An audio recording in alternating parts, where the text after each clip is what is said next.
Meghan is hardly innocent. She's down in the dirt with me, whether she likes it or not. Stripping Meghan and Andrew of their titles was the right course. I have full confidence in Catherine and William.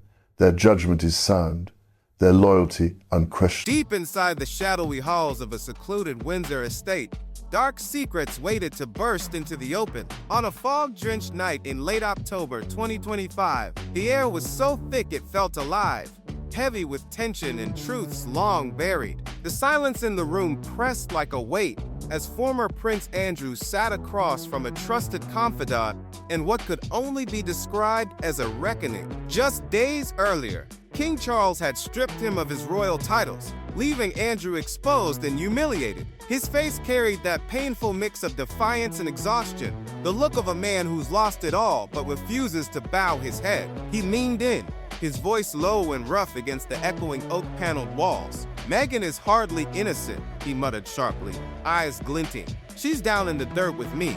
Whether she likes it or not," the words hit like a thunderclap. For a moment, no one dared to breathe. Outside, the wind roared through the trees, as if even nature recoiled from what had just been said. This wasn't some petty royal argument. It was a fracture in the monarchy itself, a dangerous split that could drag names from across continents into its chaos. Whispers began spreading like wildfire. Talk of hidden alliances, secret favors, and power plays buried under polite smiles. With Andrew's fall complete, the walls around the palace began to tremble. How deep did the rot really go? How many others were tangled in it? Buckingham Palace, once the symbol of tight-lipped control, was now caught in a storm of its own making. No secret stays buried forever, not when the cracks run this deep. Andrew's downfall hadn't come overnight. It had been a slow, painful crumble for all the world to see. Once praised as the Queen's favorite son and a decorated naval officer, he was now a man haunted by the company he kept, the same circle that included the late financier Jeffrey Epstein, whose scandal sent shockwaves through the elite. Unsealed court files revealed snapshots of excess, lavish parties, private jets, and connections that would one day turn toxic. Andrew never admitted to any crime, publicly denying wrongdoing again and again. But the more he spoke, the less convincing it sounded. Then came 2022, when he quietly settled a civil case with Virginia Giuffre, one of Epstein's accusers, for an alleged £12 million. It spared him a courtroom battle, but the price was steep. His dignity, his honor, his legacy. The stain wouldn't wash away, no matter how royal the blood. When Charles took the throne in 2022, he tried to show mercy at first. Andrew was allowed to keep a few royal perks. But as public anger flared and more disturbing details about Epstein's world came out, that mercy ran dry. By October 2025, the king's patience had snapped.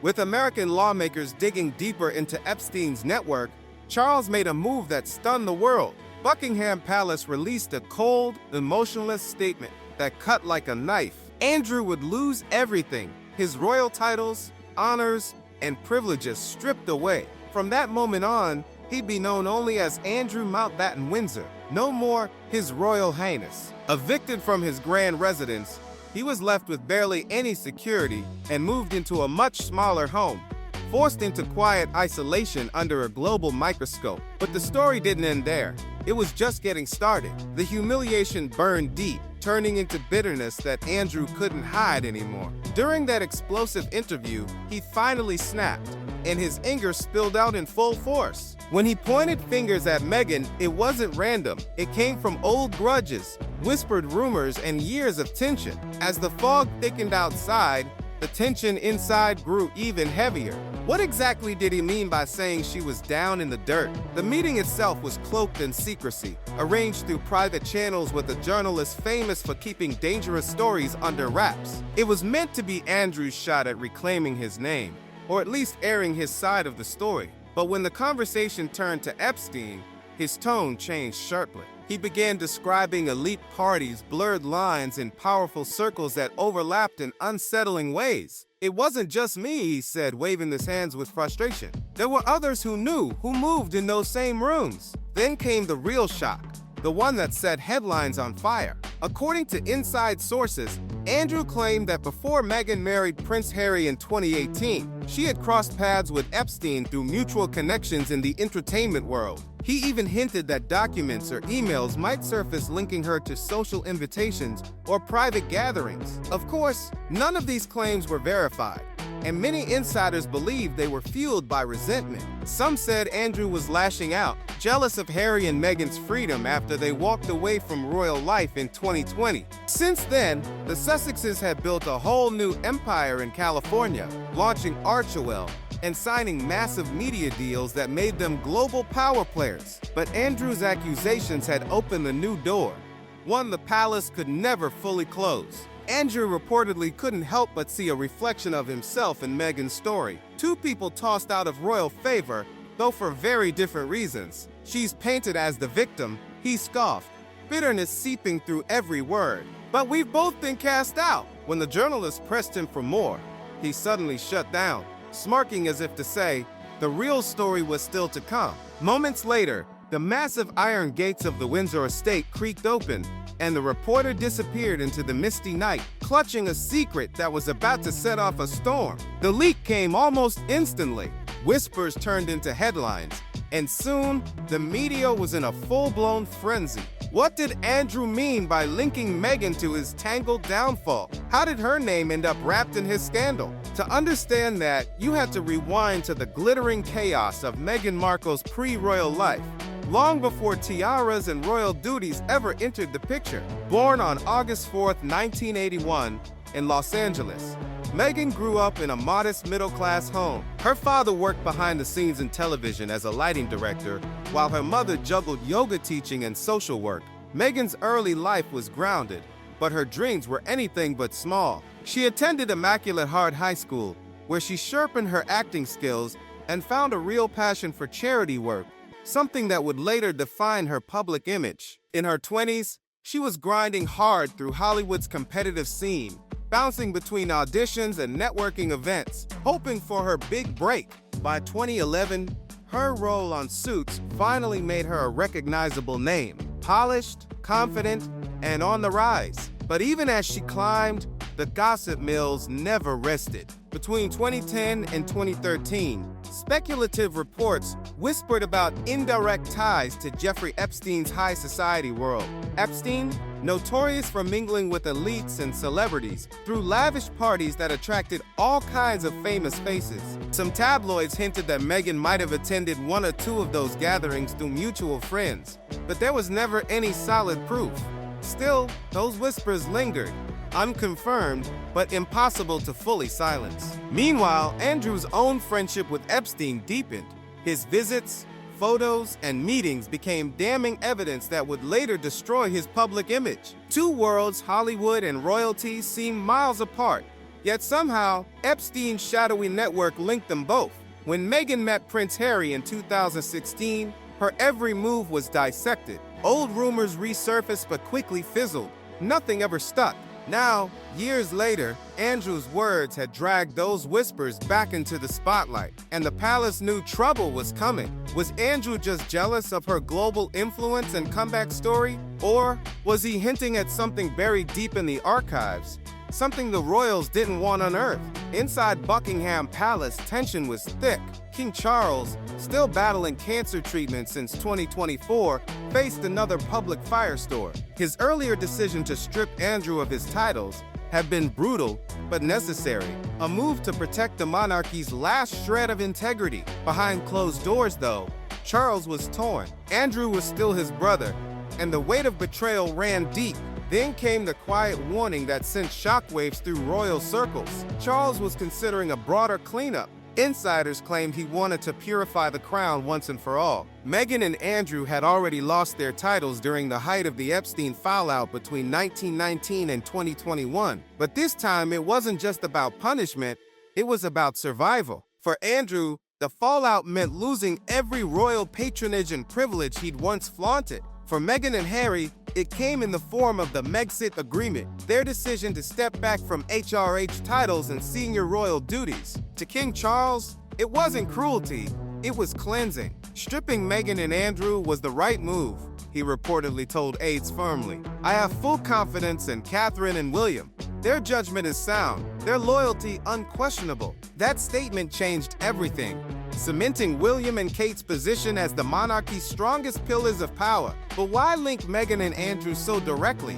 Many insiders believe it was a calculated move, a way to consolidate control amid chaos. William, ever the dutiful heir, had long urged decisive action against Andrew, viewing his scandals as poison to the royal image. Calm and measured, Catherine quietly stood by her husband's side, focused on her children but deeply aware of the stakes. Together, the Prince and Princess of Wales became the face of a modern, relatable monarchy, pushing for causes like mental health, early childhood education, and environmental change with polished confidence. Charles's statement didn't just reaffirm trust, it shifted the balance of royal power.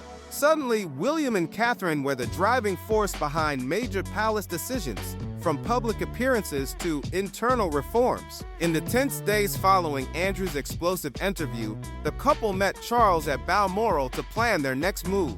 "We must move forward united," William insisted firmly. Catherine nodded, her expression steady. "The public needs to see strength, not division." As the meeting ended, the three stood together on the castle's misty balcony, gazing out over the Scottish Highlands, a symbolic passing of the torch from the old guard to the new. Yet across the Atlantic in sun-soaked Montecito, Harry and Meghan were watching every headline unfold with growing unease. Would Andrew's words drag them back into royal drama, or worse, deeper into scandal? Meghan didn't wait long to respond. Through her spokesperson, she fiercely denied any connection to Epstein or Andrew's claims, calling them baseless and desperate. Still, the shadow of her old royal ties refused to fade. Her post-royal life had been a whirlwind of ambition and reinvention, balancing advocacy, entrepreneurship, and media power. Between multi-million-dollar Netflix deals, podcast projects, and her American Riviera Orchard brand, Meghan had built a lifestyle that blended luxury with purpose. But no matter how far she ran from palace life, echoes of the past always found her. Now, echoes of the past always found her. Wow.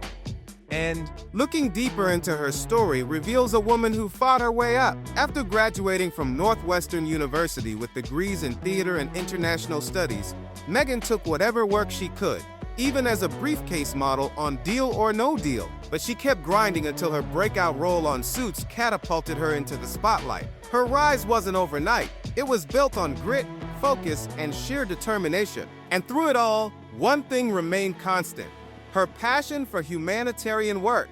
Long before royal duties, Meghan volunteered with organizations like the UN and World Vision, proving her drive for impact wasn't an act. The woman the world knew now, powerful, outspoken, and unshaken, was the product of years of resilience. But in the storm swirling around her name once again, even her strength was about to be tested. Meghan's activism wasn't some post-royal invention. It had defined her long before she ever met Harry. But when she married him in 2018, everything changed overnight. Suddenly, she was thrust into a blinding global spotlight. Every detail of her past picked apart. In 2021, a few reports even mentioned her name in Epstein-related court documents, not as an accused, but as a potential witness, because of her connections in elite social circles. Jeffrey Epstein's legal team reportedly took an interest, citing jurisdiction and possible knowledge, but nothing ever came of it. Still, the rumor lingered. And when Andrew dropped his shocking comments in that secret interview, those forgotten threads caught fire again. He hinted at a possible shared event or introduction between Meghan and Epstein, but with zero proof, it remained pure speculation. That didn't stop tabloids from running wild, splashing her face across headlines once more. Through it all, Meghan stayed focused on what mattered most: her family. She and Harry devoted themselves to raising Archie and Lilibet, keeping their home in California shielded from the chaos. Harry, protective as ever, refused to let her face it alone, but the royal silence was deafening. Buckingham Palace didn't issue a word. Was King Charles drawing another line in the sand? Then came his rare and cryptic public address in November 25, and it changed everything. He spoke about difficult choices made for the family's future, a thinly veiled reference that sent speculation into overdrive. Behind closed doors, Charles was reportedly consulting advisors about the Sussexes' remaining titles. Could Harry and Meghan be the next to lose theirs? Just like Andrew, the idea didn't seem far-fetched after the king's recent ruthlessness. In that same speech, Charles openly praised William and Catherine as the bedrock of the monarchy, a not-so-subtle sign that power was shifting even further toward them. With that endorsement, the Prince and Princess of Wales gained sweeping control, overseeing family appearances, budget priorities, and even palace policy. William's Earthshot Prize got a major boost in royal funding, while Catherine's Shaping Us campaign expanded across new global platforms. It was a quiet but powerful transformation, a monarchy tightening its circle and modernizing its image, while the rest of the family faded from view. Meanwhile, Andrew, now completely isolated, was reportedly consumed by regret. Sources said he realized too late that his interview had unleashed more chaos than he could ever control. But it didn't matter. The recording had already leaked to select outlets, sparking fresh waves of outrage. Public opinion was divided. Some saw Andrew's claims as a bitter man's revenge, others as a shocking glimpse of royal truth. But one thing was clear: support for the outer royals was collapsing fast, and that only made King Charles's strategy stronger. The monarchy was being rebuilt around a tighter core: Charles, William, and Catherine. As for the Epstein angle, digging deeper revealed nothing solid, just tangled overlaps in elite social circles. Epstein's infamous Black Book held hundreds of names, though Meghan's wasn't among them. Still, mutual acquaintances, her former publicists, Hollywood connections, and shared events kept her name floating in proximity to powerful people. And Andrew, with his long history of visiting Epstein's island and Manhattan townhouse, might well have crossed paths with her at one of those glittering galas where wealth, fame, and scandal so easily collide. Reports pointed to a 2013 New York charity gala as the possible point where Andrew's and Meghan's worlds may have briefly overlapped. Hosted by a well-connected mutual acquaintance, it was one of those glitzy nights where actors, politicians, and power players mingled effortlessly.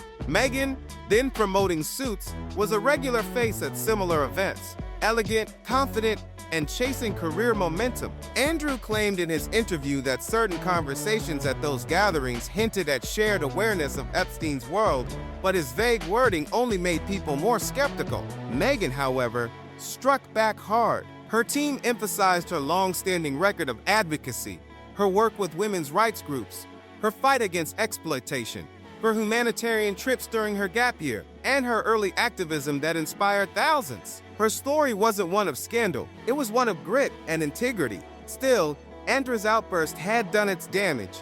Once again, the world was re-examining Meghan's every move. Harry didn't mince words either, calling the allegations defamatory nonsense. Their Netflix series had already hinted at royal tension, but this latest twist pushed things to a boiling point. While the Sussexes tried to stay calm, King Charles was busy moving pieces behind the scenes, meeting with Parliament members to quietly push through new royal reforms. The balance of power was clearer than ever. William and Catherine had stepped fully into the royal spotlight, no longer just heirs, but active decision-makers. They began reviewing long-standing family protocols, pushing for more transparency and modern accountability. Catherine, drawing from her own battles with intense media pressure, championed better mental health support for palace staff. William, meanwhile, was laser-focused on his environmental legacy, expanding conservation efforts and echoing his father's lifelong mission. Their influence wasn't about domination,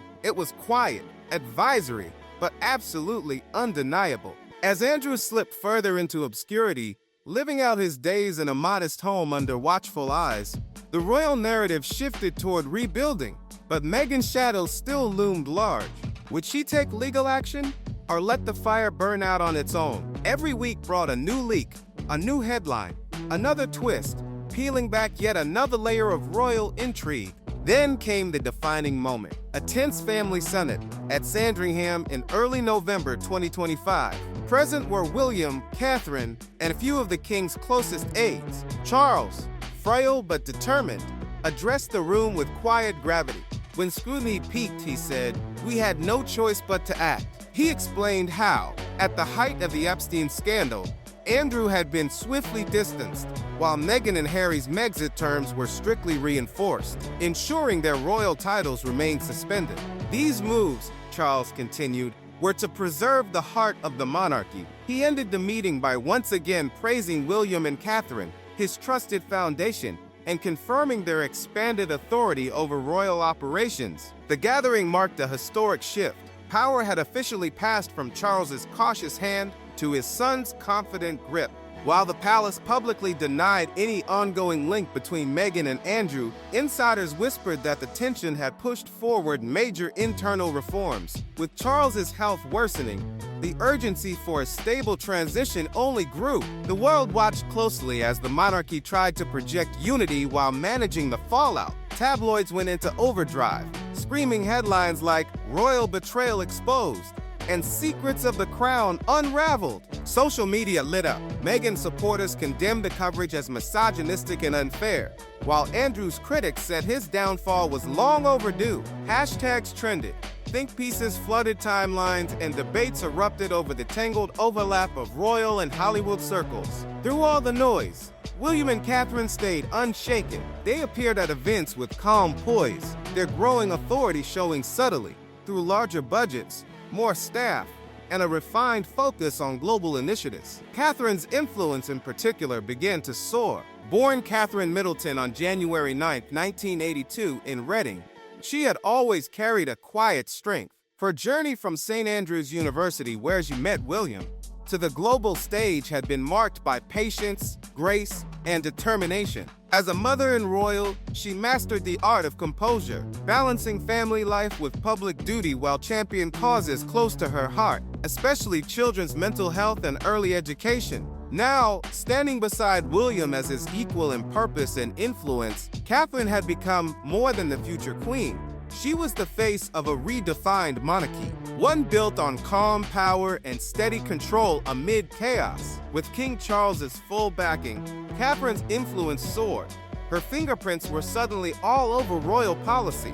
She expanded early years education programs and pushed nationwide initiatives focused on child development and family well-being. William, meanwhile, zeroed in on bigger global challenges, tackling homelessness through his Homeworks project and pushing environmental reform on the world stage. Together, their growing power didn't just modernize the monarchy, it protected it. They turned scandal into momentum, action into defense, and slowly rebuilt the crown's relevance in an era of constant chaos. Across the ocean, Meghan's story told a very different tale. Her biography, packed with accomplishments from acting success to powerful advocacy, became a lightning rod in debates over fairness and double standards. As British tabloids dug in, transatlantic tensions flared between royal supporters and Meghan's loyal American fan base. The Sussex's Archewell Foundation came under intense scrutiny, yet they pressed forward. From media projects to the Invictus Games, Harry's lifelong mission to empower wounded veterans. Still, Charles's private tone made one thing painfully clear. By late 2025, reconciliation wasn't on the table. The family dynamic had shifted for good. Polls revealed that 60% of the British public supported stripping Andrew of his titles, but only 40% believed Meghan had any real involvement in his controversies. Outside Buckingham Palace, protesters demanded transparency, waving signs that read, "No more secrets." While William and Catherine hosted quiet strategy meetings on royal reform, their calm poise a sharp contrast to the chaos outside. Andrew, drowning in regret, slipped even further into seclusion. Meghan, on the other hand, turned the moment into power, launching campaigns around media literacy and fair reporting, challenging the same institutions that once tried to define her. Her confidence struck a chord with younger generations. While inside the palace, Charles's health finally stabilized, allowing him to refocus on what mattered most: legacy and transition. That legacy meant more reform and possibly more title changes. Biographers revisited Andrew's naval service and his time as the UK's trade envoy, but his past associations with Epstein continued to overshadow everything else. Meghan's humanitarian record, her UN speeches, charity trips, and outspoken advocacy provided a powerful counterpoint, painting her as a complex but resilient figure caught in a royal storm. By the end of 2025, one truth became undeniable. The monarchy's fragility had been laid bare. An institution that had survived centuries of upheaval now found itself under the merciless glare of digital-era scrutiny. Charles's bold decisions, stripping titles, empowering William and Catherine, and shrinking the circle of royal influence weren't acts of vengeance, but survival tactics. Every move was designed to preserve the crown in an age when public trust could crumble with a single viral headline. Then came the next bombshell. Unsealed Epstein documents dominated the late 2025 news cycle, revealing desperate emails from Andrew denying accusations and new photos showing him alongside key figures in the scandal. On October 30th, 2025, Buckingham Palace made it official. Andrew was formally demoted, evicted from royal property, and stripped of his security detail. Lawmakers across Britain hailed it as a long overdue act of accountability. Polls confirmed overwhelming approval. 90% of the British public backed Charles's actions, calling it a necessary purge to protect the monarchy's integrity. And while Meghan's name continued to swirl in the media, tied indirectly through Andrew's earlier claims, insiders said her sidelining had always been part of the same cleansing process. The palace's goal was simple: preserve the core family and cut away every distraction. When the dust finally began to settle, William and Catherine stood at the center of the storm, not as survivors, but as leaders. With Charles's unwavering confidence, the couple assumed full control of the monarchy's future, issuing royal warrants, driving modernization projects, and weaving tradition into a sleek new image fit for a digital world. But behind their polished composure were deep personal challenges. Charles's ongoing cancer battle and Catherine's own recovery from health struggles have reshaped their perspective. Together, they focused on preparing young Prince George for his destiny, determined to give him a grounded upbringing despite the royal spotlight. By December 2025, their public return at the Royal Variety performance, their first red carpet appearance in 2 years, became a defining moment. Wearing coordinated velvet outfits, William and Catherine dazzled the crowd as cheers erupted. It wasn't just a royal engagement, it was a message, a promise of renewal, unity, and the start of a new chapter for a monarchy still standing strong after its most turbulent era yet. Under William and Catherine's leadership, the monarchy transformed itself, leaner, sharper, and more strategic than ever. The royal structure pivoted toward a slimmed-down model, focusing on key members and potentially drawing in dependable relatives like Lady Louise Windsor to share the workload. Yet, hovering over this new era was Andrew's explosive confession, whether fueled by resentment or shadow truth, that had forced the palace to confront long-avoided reckonings. His allegations about Meghan's supposed Epstein connection still echoed through gossip columns and online threads, but once again, no proof had ever surfaced. Meghan, undeterred and resilient as ever, faced the storm head-on. In a series of candid interviews, she opened up about Harry's unwavering loyalty and their family life in Montecito, including sweet moments featuring their daughter Lilibet quietly joining video calls and family meetings. Her honesty and calm defiance paid off. Her U.S. popularity soared, jumping 18 points after a summer slump. She spoke openly about lessons learned, her evolution from Hollywood actress to global advocate, and how she turned media pressure into purpose. From her California estate, she continued to expand her Archewell initiatives, this time focusing heavily on women's empowerment and media literacy. What could have been another PR disaster became a story of transformation. Meghan took the chaos and turned it into growth, strength, and renewed influence. Meanwhile, the British monarchy stood at a crossroad, battered by scandal but strangely reborn. This chapter, packed with bombshell revelations and sweeping royal reforms, hinted at a new kind of strength, not the rigid, unyielding authority of old, but an adaptive, calculated resilience built for a modern world. History seemed to echo through the halls of Buckingham Palace, from Edward VIII's abdication to the more recent Windsor fractures. But King Charles's bold leadership, combined with William and Catherine's steady vision, signaled a daring new path forward. Still, trouble wasn't gone.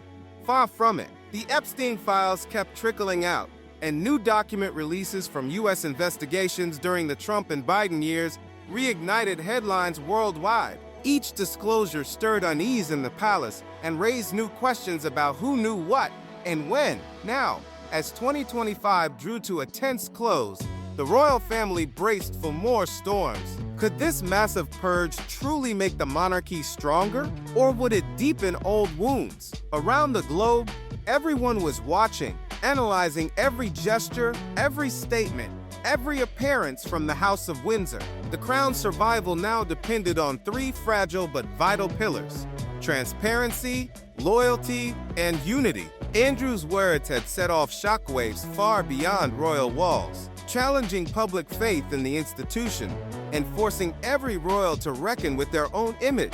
Each revelation, each leaked file, each whisper from behind palace doors chipped away at the old mystique of the monarchy, reshaping how the world saw Britain's most famous family. So, where does responsibility truly lie? How should the royal institution confront its next scandal without tearing apart centuries of legacy? Can William and Catherine continue rising as the calm, steady force the monarchy desperately needs? Their influence now feels unshakable, the cornerstone of what may be the monarchy's last great reinvention. One thing's certain, their choices will echo for generations to come. The world is witnessing a royal evolution in real time, setting a bold precedent for transparency, resilience, and survival in a digital age. Now it's your turn.